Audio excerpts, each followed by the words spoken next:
envie de changer l'atmosphère d'attitude. Tout doucement, besoin d'amour pour remplacer l'habitude.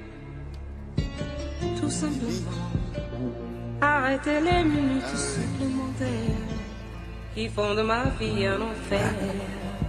Elle était bien cette chanteuse. Elle s'appelait Bibi, figurez-vous. Elle s'appelle. Et c'était quelqu'un qui avait beaucoup de talent. À part ça, ça n'a rien à voir avec ce qui va suivre, parce que Brigitte Fanny Cohen s'est intéressée à un dicton populaire qui dit bon, manger lentement permet de maigrir ou quelque chose comme ça. Et c'est une étude, encore une, qui confirme cela. Alors manger lentement, qu'est-ce que ça veut dire? Alors effectivement, c'est une étude qui a été publiée dans la revue Pediatric Obesity et qui a été réalisée sur 2 groupes d'adolescents mexicains obèses ou en surpoids. Donc il y a les chercheurs mexicains, c'est très précis. Très précis. Bon. Donc, alors pourquoi mexicain? Parce que c'est vrai que dans cette population, il y a beaucoup de surpoids et d'obésité. C'est pour ça que les chercheurs ont fait cette étude dans cette population-là. Donc, le premier groupe d'adolescents, on leur a demandé de manger avec un sablier réglé sur 30 secondes. C'est-à-dire qu'ils devaient faire des pauses de 30 secondes entre chaque bouchée. Chaque bouchée. Entre chaque bouchée. Le deuxième groupe, lui, continuait à manger tout à fait normalement. Ça va faire des repas très longs, non? Ça allonge un petit peu le temps du repas, mais c'est le but recherché, puisque finalement le résultat est très positif.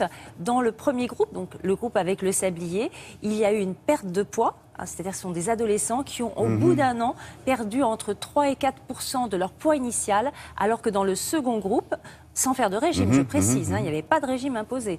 Alors que dans le deuxième groupe, qui avait continué à manger normalement, il y a eu un gain de poids de 8 à 10% du poids initial. Quel que soit ce que l'on mange. Quel que soit. C'est-à-dire un petit croissant du matin, une bouchée, vous attendez. Aucun régime, aucune diète particulière. On continue la même nourriture, simplement en faisant des pauses de 30 secondes. Alors, les chercheurs expliquent ce résultat très intéressant en disant que les adolescents qui ont fait des pauses de 30 secondes entre chaque bouchée, finalement, ont eu le temps d'évaluer leur sensation de satiété et de faim.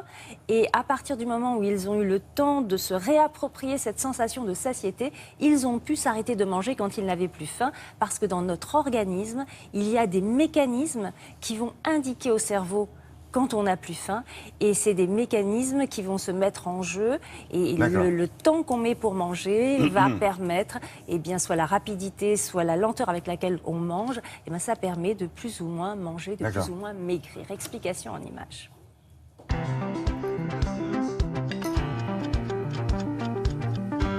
Quand on mange, l'estomac se remplit et donc se dilate. Il y a des capteurs de pression qui vont informer le cerveau. Deuxièmement, on va augmenter le taux de sucre dans le sang qu'on appelle la glycémie. Et troisièmement, on va sécréter des hormones qui vont aussi indiquer au cerveau qu'on n'a plus faim. Et cela dure 15 minutes pour que le cerveau perçoive ce message. Ce qui fait que si on mange très rapidement, on aura évidemment mangé beaucoup plus d'aliments dans le temps des 15 minutes. Alors que si on met 30 secondes entre chaque bouchée, bien sûr, on aura mangé beaucoup moins au moment où le cerveau aura le signal qu'il n'a plus faim. En faisant des pauses de 30 secondes entre chaque bouchée, oui, on va réellement maigrir, tout simplement parce que la quantité alimentaire totale sera moindre que si on ne fait pas ces pauses-là. Ce qu'il faut éviter de faire, c'est d'avoir tous les aliments sur un même plateau, que ce soit un plateau cantine, que ce soit dans un fast-food, que ce soit un plateau télévision, parce qu'on va manger beaucoup plus vite tous les aliments, et lorsque le signal de rassasiement arrivera, on aura déjà tout mangé, alors qu'on aurait pu peut-être faire autrement.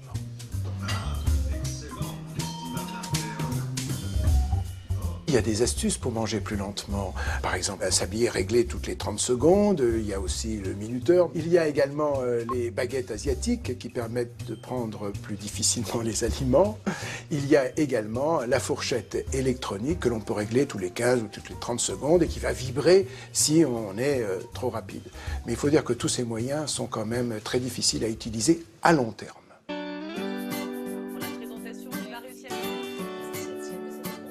ce qu'il faut faire, c'est essayer de manger entre amis, en famille, à table, et discuter.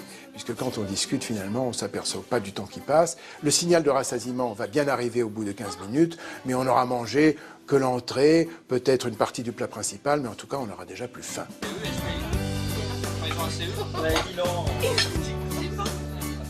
Donc, mangeons autour d'une table, en nous réjouissant, en discutant, et on pourra maigrir comme ça très progressivement.